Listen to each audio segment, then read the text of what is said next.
You know how I, a robber with an IQ of 180, robbed a bank? We didn't take any money. Instead, we made the hostages strip naked, but we didn't harm anyone. Then, when the police stormed in, they didn't find us in the bank, and even our weapons were just toy guns. Not only was no money missing from the vault, but no hostages were injured either. The robbery seemed to have never happened, but in fact, we made $5 million.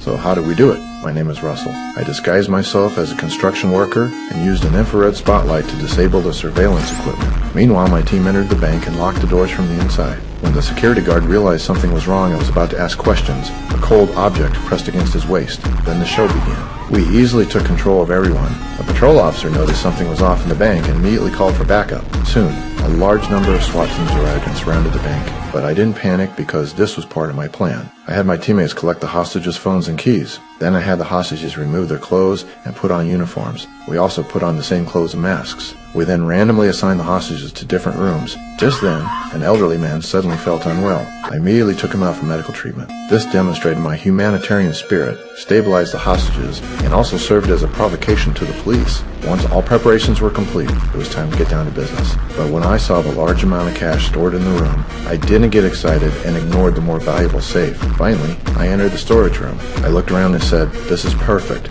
Then I had my teammates move the shelves and start smashing the floor. You'll never guess what I really wanted. The police sent an expert with negotiation experience, Kyle, to participate in the hostage rescue. He tried to contact me by phone, but I refused to speak with him. The surveillance cameras had been destroyed, so he knew nothing about the situation inside the bank. When Kyle was at a loss, I suddenly released another hostage. There was a large box hanging around his neck. The police were concerned that it might contain weapons, so they handled it with extreme caution. Inside the box was a letter I had written. I instructed the police to prepare 2 fully fueled cars and a fully fueled helicopter for us by 9 p.m. Otherwise, we would send one person to meet their maker every hour thereafter. To ensure police cooperation, I sent another lengthy letter as a threat to the authorities.